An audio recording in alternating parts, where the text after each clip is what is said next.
لست أقلدهم. السلام عليكم ومرحبا بكم مرة أخرى في قناتكم لمسة من بيتي. كما راكم تشوفوا فيديو اليوم هو عبارة عن مملحات راقية يمكن أن نحضروها لضيوفنا.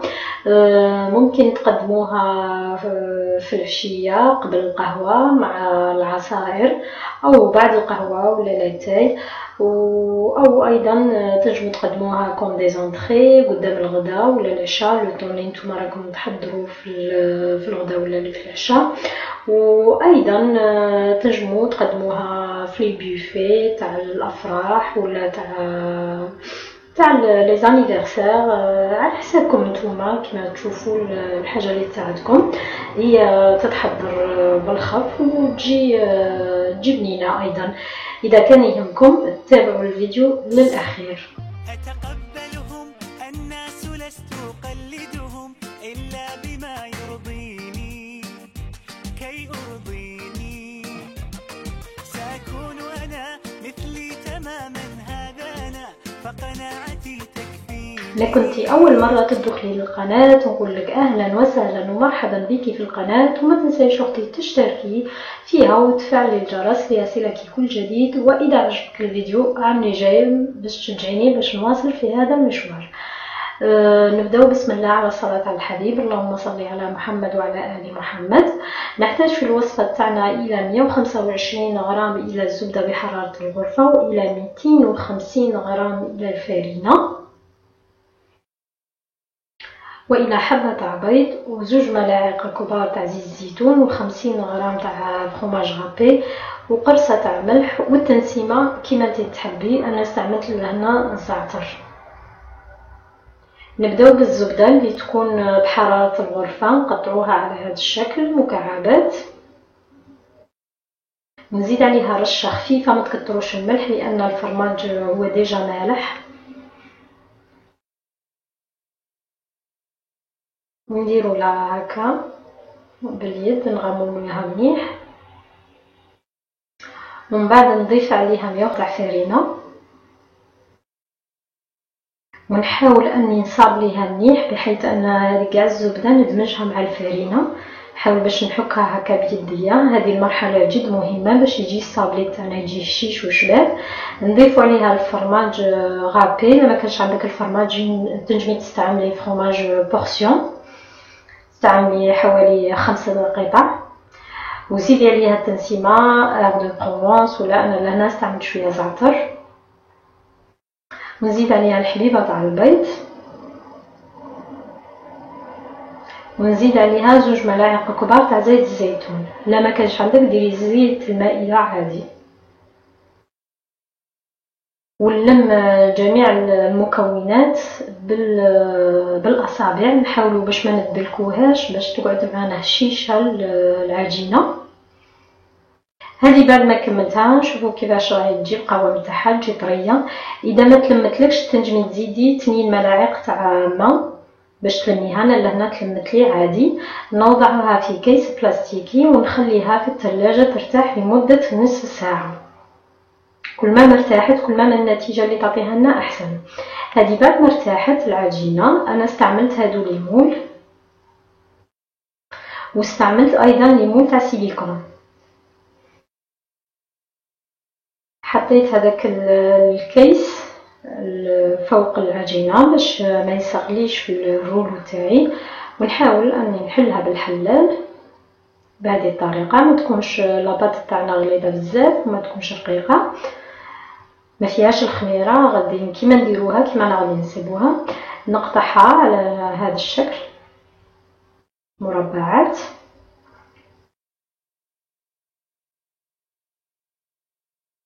هذا صابلي عادي الا وانه هو مالح.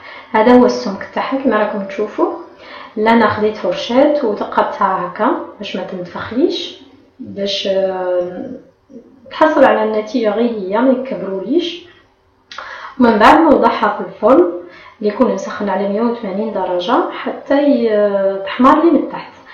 هذا ناخذ لي مول تاع سيليكون تاعي كيما اللي نديرو الكاطو عادي، ونحاول اني نوضع كويرات نوضعهم هكا في المول تاعي.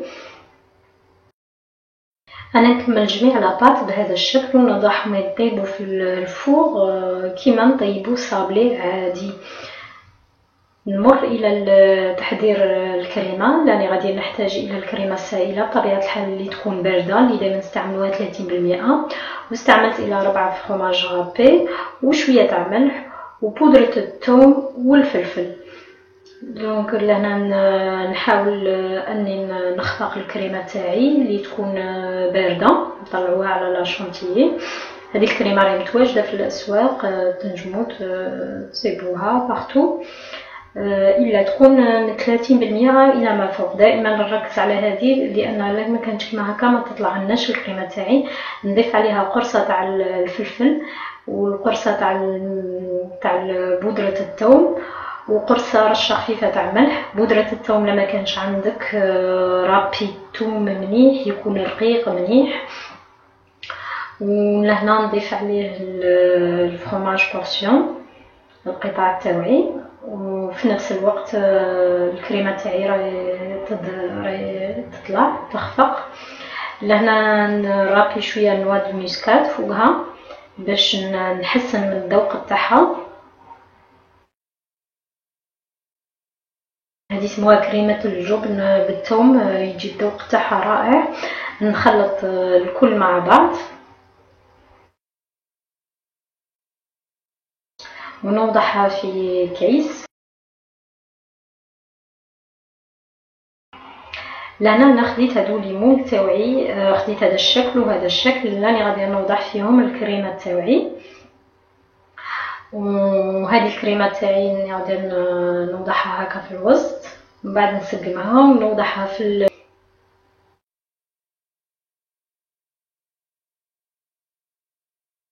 نحاول باش هكا نسقمها، ومن بعد نقلع هذوك الزوائد بهذا الشكل.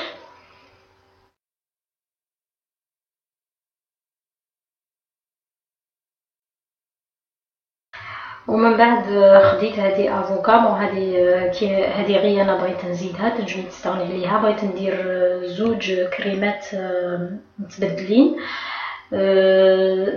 لافوكا زدت عليها عصير مسحبه ليمونه وميكسيتها بهذا الشكل.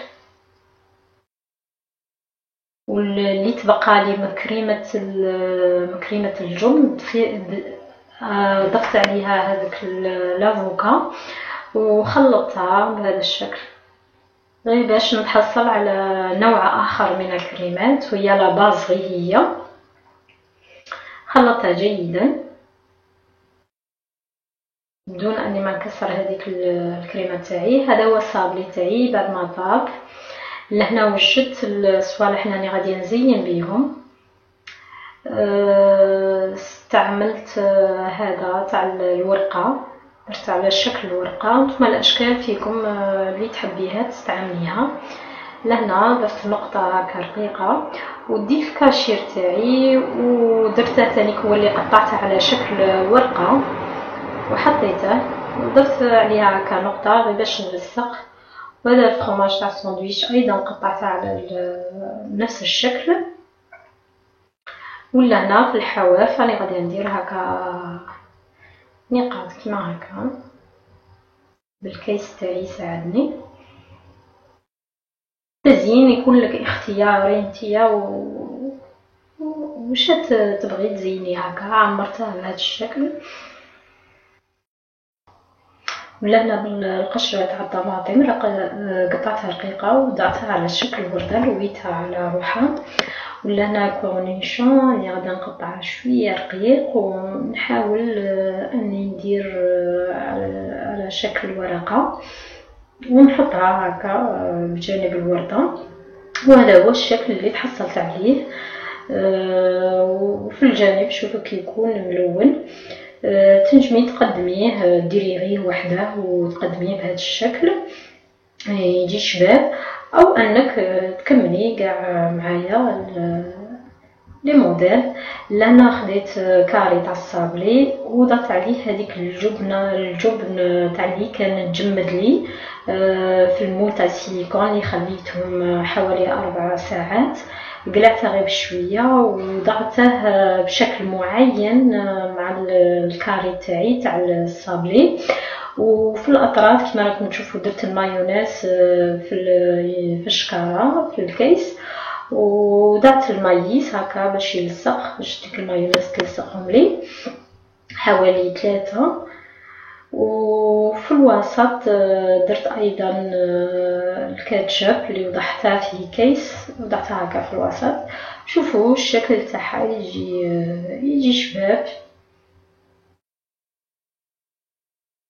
نتيا التزيين تاعك على حسب الاشياء اللي تكون متواجده في البيت تاعك. ماشي مشروط ديري كيما انايا اللي زينت هكا، انا زينت بالاشياء اللي كانت عندي. وهذا هو الشكل الثاني اللي تحصلت عليه. بالنسبه للشكل الثالث تاع الصابلي تاع السيليكون اللي فيه الفتحه، حاولت باش نعمره بالكريمه الجبن والافوكا، وضعت عليها في الوسط البرسيل المعدنوس.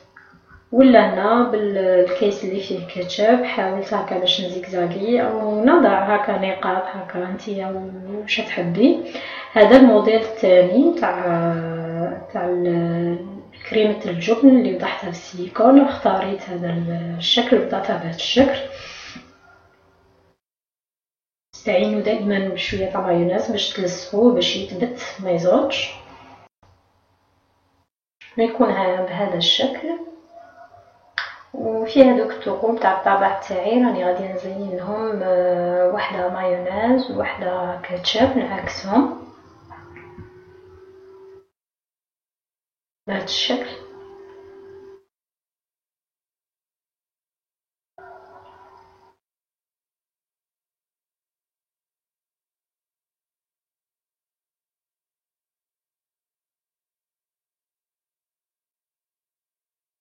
الان ولاو المملحات كيما اللي نحضروا الحلويات بخاسك، دونك شويه يطلبوا لنا شويه لا باسيونس. ولا انا هكا نضربها باش تاخذ المكان تاعها لي صوص في هذاك الطابع تاعي. انا نكمل كاع هذه الكميه. وهذه اختاريت موديل اخر اللي هكا وضعت المايونيز في الوسط. والان نحاول هكا باش نوضع في هذاك الدويرات تاعي الساكل تاعي الذره المايس، بحيث اني نشكل ورده.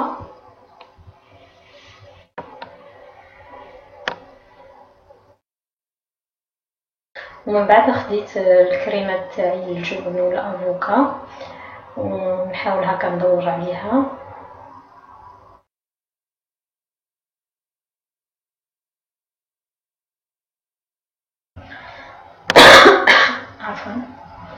وفي الوسط نوضع الكاتشب.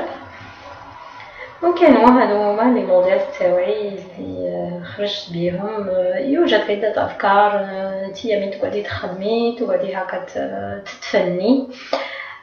نتمنى ان تشكيله اليوم عجبتكم، وحقيقه يجي رائع لا في الشكل ولا في المذاق.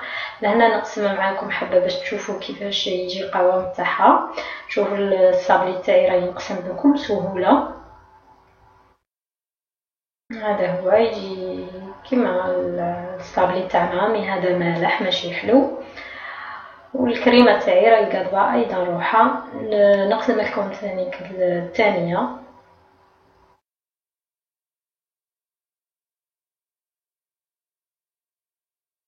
لو ما زغدتش الكريمه.